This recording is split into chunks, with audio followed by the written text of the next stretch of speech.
আকাশবাণী কলকাতা, স্থানীয় সংবাদ পড়ছি সংযুক্তা সিংহ। বিশেষ খবর। কলকাতা হাইকোর্টের কড়া নির্দেশের পর জেল থেকে মুক্তি পেয়েছেন সন্দেশখালীর প্রাক্তন সিপিআইএম বিধায়ক নিরাপদ সর্দার। সন্দেশখালীতে যা হয়েছে তা মানবতা বিরোধী বলে কেন্দ্রীয় মন্ত্রী কিরেন রিজিজু মন্তব্য করেছেন। বাংলার ন্যায্য পাওনা আটকে রাখা নিয়ে আজ ফের কেন্দ্রকে কড়া ভাষায় আক্রমণ করেছেন মুখ্যমন্ত্রী। লক্ষ্মীর ভান্ডার সহ রাজ্য সরকারের ৩টি সামাজিক প্রকল্পে বরাদ্দ টাকা উপভোক্তাদের ব্যাংক অ্যাকাউন্টে পাঠাতে আর অর্থ দপ্তরের অনুমোদনের অপেক্ষা করতে হবে না। শিলদা ইএফআর ক্যাম্পে 2010-এর মাওবাদী হামলার ঘটনায় মেদিনীপুর আদালত 23 জনকে দোষী সাব্যস্ত করেছে। লোকসভা নির্বাচনের আগে ভোটারদের উৎসাহিত করতে বিশেষ ব্যবস্থা নেবার জন্য তথ্য ও সম্প্রচার মন্ত্রককে নির্দেশ দিয়েছে নির্বাচন কমিশন। আসছে বিস্তারিত খবরে।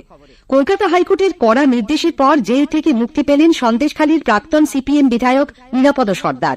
তার নিঃশর্তে জামিন মঞ্জুর করার পর আদালত আজকের মধ্যেই তাকে মুক্তি দিতে বলে। সন্ধ্যায় বসিরহাট সংশোধনাগার থেকে বেরিয়ে নিরাপদবাবু বলেন, সন্দেশখালীর ঘটনায় কলকাতার বাড়ি থেকে বেআইনিভাবে তাকে আটক করা হয়েছিল।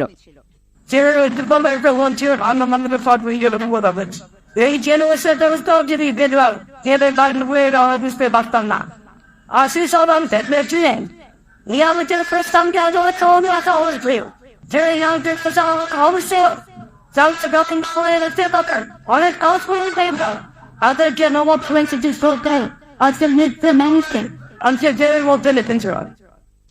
সকালে হাইকোর্টের 2 বিচারপতি দেবাংশু বসাক ও মোহাম্মদ সাব্বার রাশিদি ডিভিশন বেঞ্চ তার জামিন মঞ্জুর করে। আজকের মধ্যেই নিরাপদকে জেল থেকে মুক্তি না দেওয়া হলে তা আদালত অবমাননার শামিল হবে বলে পুলিশ প্রশাসনকে সতর্ক করে দেন তারা। অভিযোগ আসার আগেই নিরাপদ সর্দারের বিরুদ্ধে পুলিশের এফআইআর দায়ের করা নিয়ে বিস্ময় প্রকাশ করে বিচারপতি দেবাংশু বসাক একজন নাগরিককে 17 দিন ধরে হেফাজতে রাখার জন্য সংশ্লিষ্ট পুলিশ কর্মীদের বিরুদ্ধে কেন ব্যবস্থা নেওয়া হবে না সেই প্রশ্ন তোলেন। সিপিআইএম রাজ্য সম্পাদক মোহাম্মদ সেলিম বলেছেন, নিরাপদকে যে মিথ্যা মামলায় গ্রেপ্তার করা হয়েছিল আদালতের আজকের নির্দেশেই তা প্রমাণিত। নিরাপদ সরকারকে মিথ্যা মামলায় ধরেছিল নির্দেশ নিয়েছে হয়েছিল আমি আর এখানে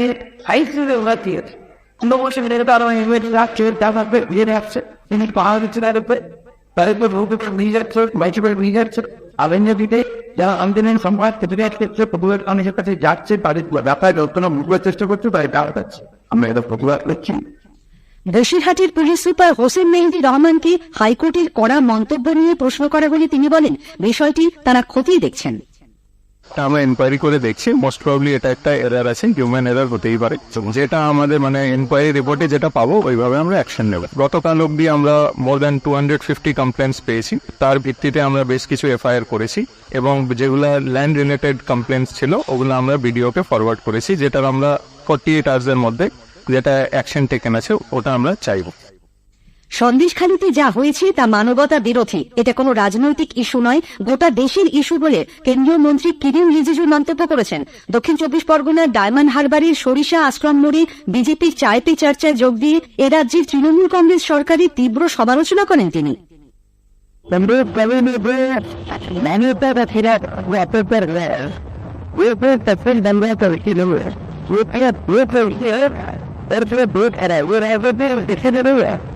This is why we put out a better we're gonna do better remember the better band but I will better band to be better.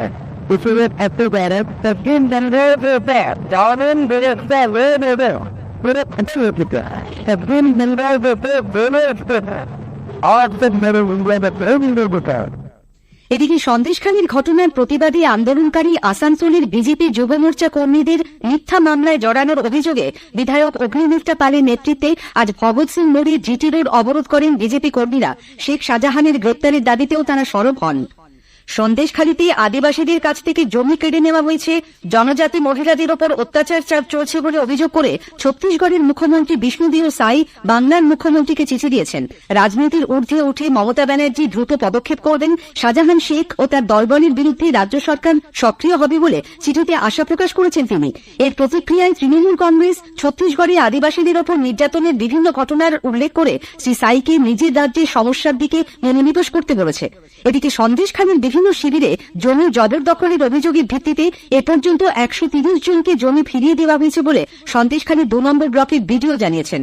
অন্যদিকে ক্ষিপ্ত গ্রামবাসীরা তৃণমূল কংগ্রেসের পঞ্চায়েত সদস্য শঙ্কর সর্দারের বাড়ি ভাঙচুর করার পর সেখানে পুলিশ পিকেট বসেছে, লাগানো হয়েছে সিসি ক্যামেরা। হামলার অভিযোগে 10 জনকে গ্রেপ্তার করে পুলিশ, তার মধ্যে 7 জন মহিলাকে বসিরহাট আদালত আজ জামিন দিয়েছে, বাকিদের 3 দিনের পুলিশ হেফাজত হয়েছে। আর এক তৃণমূল নেতা অজিত মাহাতোর বাড়ির সামনেও 3টি সিসি ক্যামেরা বসানো হয়েছে। জমি দখল সহ বিভিন্ন অভিযোগে তার বাড়িতেও ভাঙচুর চালানো হয়, পুড়িয়ে দেওয়া হয় তার ভেড়ির আলাঘর। বর্তমানে তিনি পুলিশ হেফাজতে। পুলিশের বাধায় আজও সন্দেশখালী যেতে ব্যর্থ হন বিরোধীরা।